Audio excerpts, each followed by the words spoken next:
बहुत बहुत हार्दिक शुभकामनाएं। आज के इस वीडियो में मैं आपके लिए बीएससी एग्रीकल्चर थर्ड सेमेस्टर के एग्रीकल्चर माइक्रोबायोलॉजी के बहुत ही ज़्यादा महत्वपूर्ण प्रश्न लाया हूं। दोस्तों, ये क्वेश्चन आपकी सिलेबस के अनुसार बनाया गया है, जिनका कि परीक्षा में आने की बहुत ही ज़्यादा संभावना है। तो आप सभी प्रश्नों को बहुत ध्यान से देखिएगा। और मैंने पहले से माइक्रोबायोलॉजी पर एक वीडियो बनाया है, जिसकी लिंक डिस्क्रिप्शन बॉक्स में दे दी गई है। तो आप उस वीडियो को ज़रूर देखिएगा, क्योंकि उसमें बहुत ही ज़्यादा महत्वपूर्ण प्रश्न है और उनमें से इस बार पक्का प्रश्न आने की संभावना है। तो इस वीडियो को देखने के बाद उसे ज़रूर देखिएगा और इस वीडियो को थर्ड सेमेस्टर के सभी छात्रों के पास शेयर ज़रूर करिएगा, जिससे उनकी भी मदद हो सके। तो चलिए शुरू करते हैं। आज का जो हमारा पहला प्रश्न है वो है कि विषाणु का आकार होता है। तो विषाणु का आकार जो होता है वो 0.1 से 10 माइक्रोन होता है। अगला क्वेश्चन है, फाइकोलॉजी के अंतर्गत अध्ययन किया जाता है। तो इसका आंसर होगा शैवाल का। और हमारा अगला तीसरा नंबर प्रश्न है, प्रोकैरियोटिक सूक्ष्म जीव है। तो इसका जो सही आंसर होगा वो होगा बैक्टीरिया, एक्टिनोमाइसीटीज और बीजीए। दोस्तों, ये जो बैक्टीरिया, एक्टिनोमाइसीटीज और बीजीए होते हैं, ये प्रोकैरियोटिक सूक्ष्म जीव के अंतर्गत आते हैं। अगला चौथा प्रश्न है कि यूकैरियोटिक सूक्ष्म जीव है। तो इसका जो सही आंसर होगा वो होगा एल्गी, फंजाई एंड प्रोटोजोआ। दोस्तों, एल्गी, फंजाई और प्रोटोजोआ यूकैरियोटिक सूक्ष्म जीव के अंतर्गत आते हैं। ये क्वेश्चन बहुत ही ज़्यादा इंपॉर्टेंट है। अगला पांचवा प्रश्न है हमारा, केंद्रक कला उपस्थित होती है। तो केंद्रक कला जो है यूकैरियोटिक कोशिका में उपस्थित होती है और प्रोकैरियोटिक कोशिका में अनुपस्थित होती है।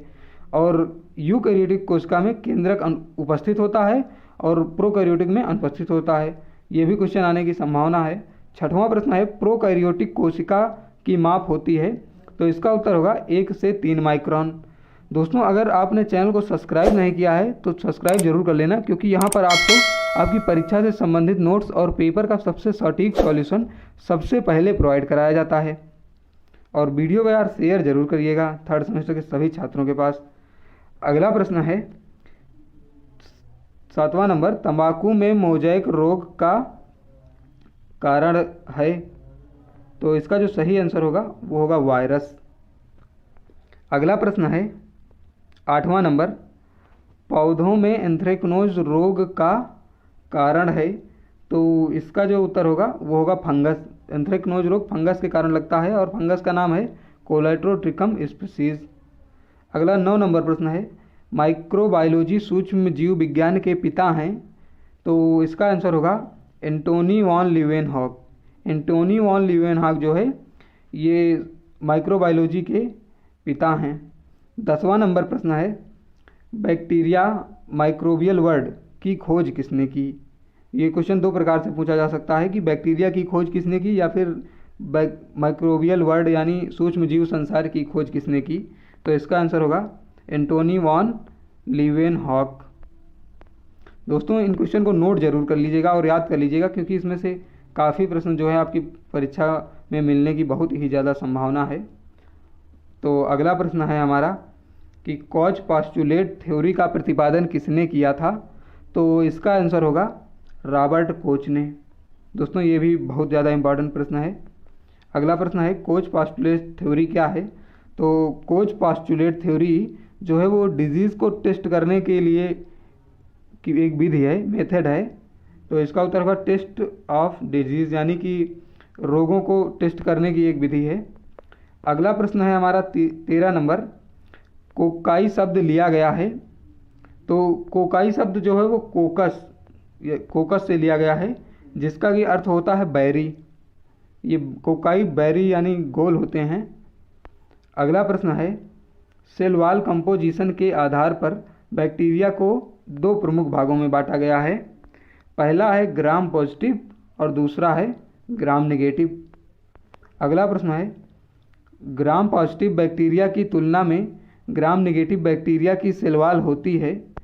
तो ग्राम पॉजिटिव की तुलना में ग्राम नेगेटिव की मोटी होती है।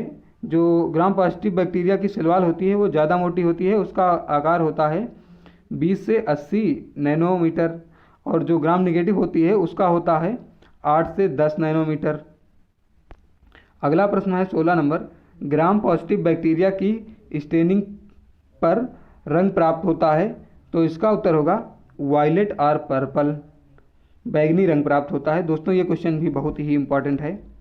अगला हमारा प्रश्न है, थर्मोफिल्स बैक्टीरिया का तापक्रम होता है तो 55 से 80 डिग्री सेंटीग्रेड होता है। दोस्तों ये नोट्स जो है बहुत मेहनत से हम आपके लिए लाते हैं, तो यार आप लोग वीडियो को लाइक ज़रूर करिएगा, थोड़ी बहुत खुशी हमें भी मिल जाए। अगला प्रश्न है, बैक्टीरिया जो नाइट्रोजन फिक्सेशन नहीं करता है, तो इसका उत्तर होगा ई कोलाई। अगला प्रश्न है, नाइट्रोजन फिक्सेशन में किस तत्व की आवश्यकता होती है, तो जो है नाइट्रोजन फिक्सेशन में मोलिब्डेनम तत्व की आवश्यकता होती है। अगला प्रश्न है, साइनोबैक्टीरिया है, तो साइनोबैक्टीरिया जो है एनाबिना और नास्टॉक यानी बीजीए, एनाबिना को बीजीए कहा जाता है और नास्टॉक ये साइनोबैक्टीरिया के अंतर्गत आते हैं।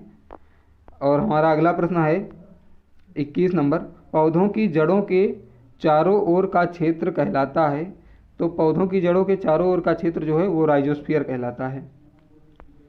अगला प्रश्न है 22 नंबर, पौधों के जमीन से ऊपर कैनोपी के चारों ओर का क्षेत्र कहलाता है, तो इसका जो आंसर होगा वो होगा फाइलोस्फीयर।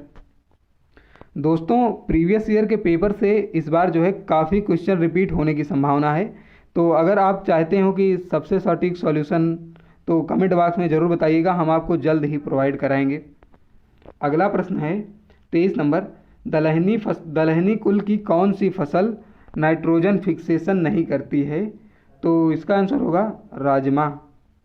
अगला प्रश्न जो है 24 नंबर, वो है नाइट्रोजन फिक्सिंग जीन कहते हैं, तो नाइट्रोजन फिक्सिंग जो है वो निफ जीन को कहा जाता है, एक निफ जीन होता है जिसे नाइट्रोजन फिक्सिंग जीन भी कहते हैं।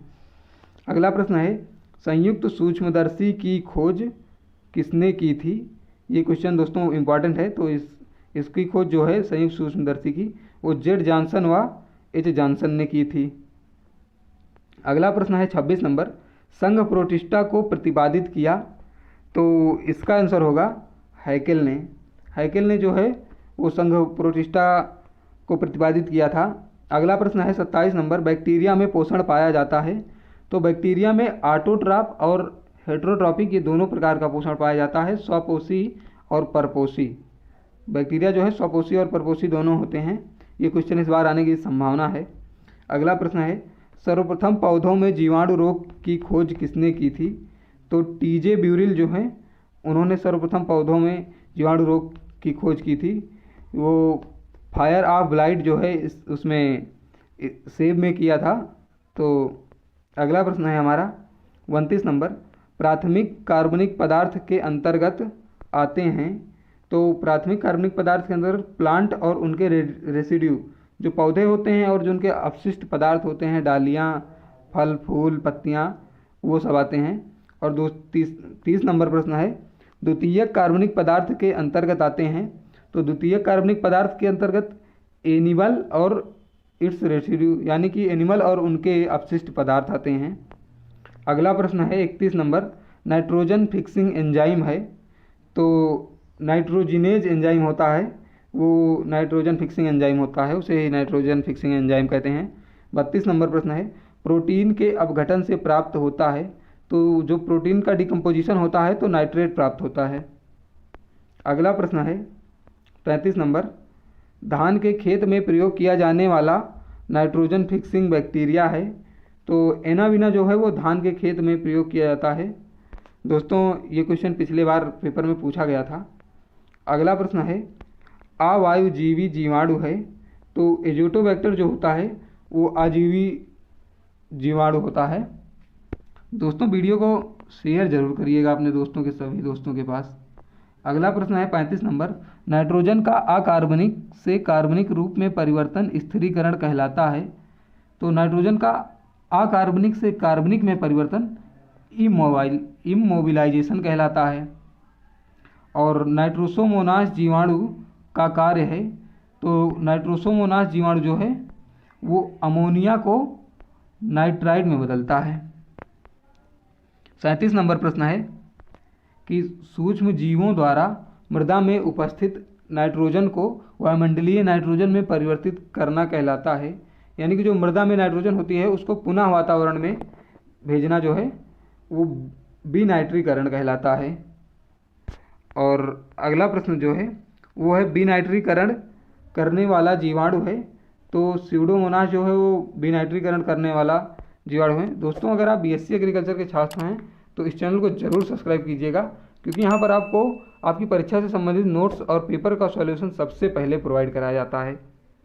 और अगला जो प्रश्न है वो है फास्फोरस के खनिजीकरण में सहायक एंजाइम है। तो जो फास्फोरस के खनिजीकरण में सहायक होता है उस एंजाइम का नाम है फास्फोटेज। फास्फोटेज एंजाइम जो है वो फास्फोरस के खनिजीकरण में सहायक होता है। और दोस्तों जो हमारा अगला वीडियो है जो मैंने पहले बताया था उसमें बहुत ही ज़्यादा इंपॉर्टेंट प्रश्न है, तो आप उसे ज़रूर देखिएगा। जिसने भी उस वीडियो को मिस कर दिया समझ लो बहुत बड़ा नुकसान होगा उसका। अगला प्रश्न है बीजीए द्वारा प्रति हेक्टेयर नाइट्रोजन का मृदा में स्थिरीकरण किया जाता है। तो इसका सही आंसर होगा 20 से 30 किलोग्राम प्रति हेक्टेयर। तो दोस्तों इस सभी प्रश्नों को नोट कर लीजिएगा और चैनल को सब्सक्राइब नहीं किया तो सब्सक्राइब कर लीजिएगा। और यार वीडियो को शेयर जरूर करिएगा, आप लोग वीडियो को शेयर नहीं करते। और आप सभी को होली की बहुत बहुत हार्दिक शुभकामनाएं।